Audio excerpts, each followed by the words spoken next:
I'm 82 years old, and the biggest mistake of my life was completely invisible. No scandal, no tragedy, just a quiet choice I made every day until my best years were gone. I'm sitting alone at my kitchen table as I record this, the same table my children once did homework on, the same table where my wife used to hum while making coffee. The house is too quiet now, and in that silence, memories speak louder than anything else. I want to tell you about the mistake that didn't feel like a mistake at the time, the one that felt responsible, sensible, even admirable, the one that cost me more than I ever imagined. The past. I was born in 1943, post-war America. Everything was about rebuilding, working hard, proving yourself. My father was a factory man. He believed a man's worth was measured by how tired he looked at the end of the day. He didn't say, "I love you." He showed it by never missing a shift. I learned early that rest was laziness. That joy was something you earned later, much later. By the time I was 25, I had a plan, not a dream, a plan. Marriage by 30, house by 35, comfort by 50, happiness. Someday after that, I met my wife Sarah in 1971. She laughed with her whole body, head tilted back, eyes closed, like she trusted the world not to hurt her. She used to say, "Promise me we won't rush through life." I'd smile and say, "This is how we build one." When our son Michael was born in 1976, I stood in the hospital room holding him, and all I could think was, I have to work harder now.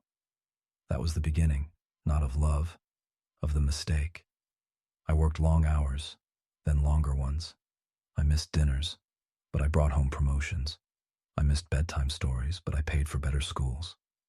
When Sarah said, "We don't see you anymore," I said, "This is for us." And I meant it.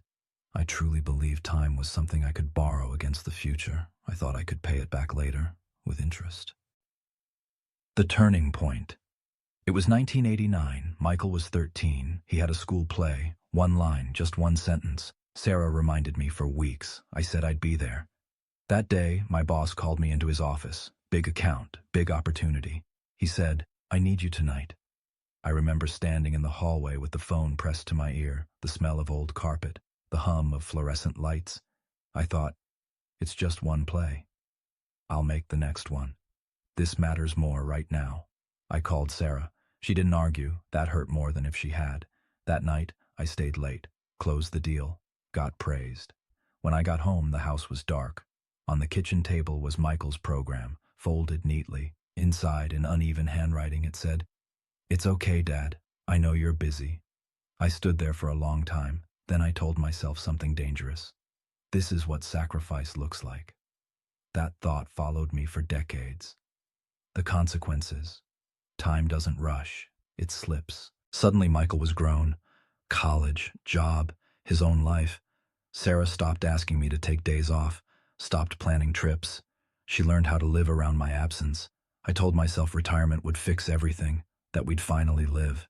But life doesn't wait politely. Sarah got sick when I was 68. Cancer, quiet, aggressive.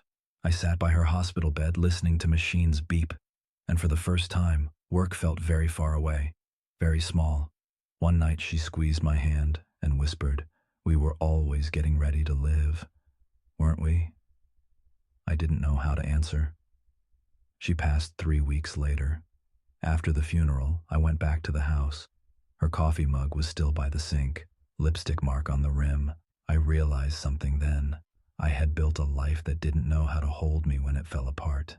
Michael calls. We're polite, loving, careful, like two men who missed the years that teach you how to be close. Retirement came, just like I planned. But instead of freedom, I found echoes.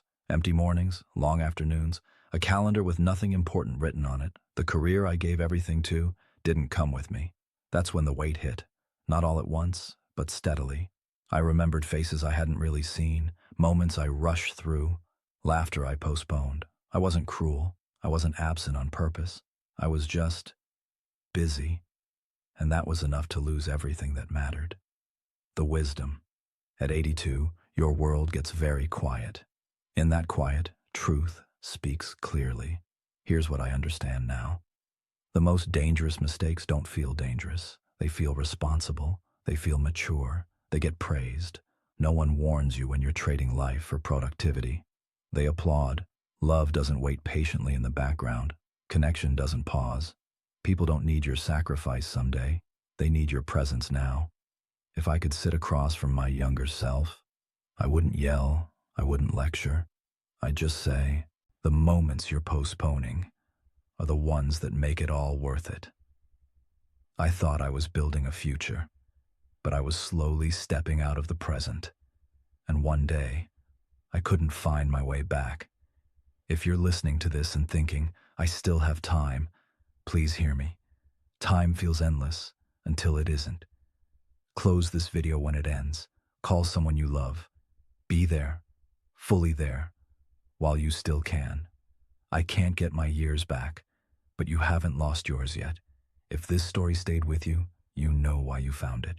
Stay with this channel, not for me, but as a reminder. Don't let your life pass quietly.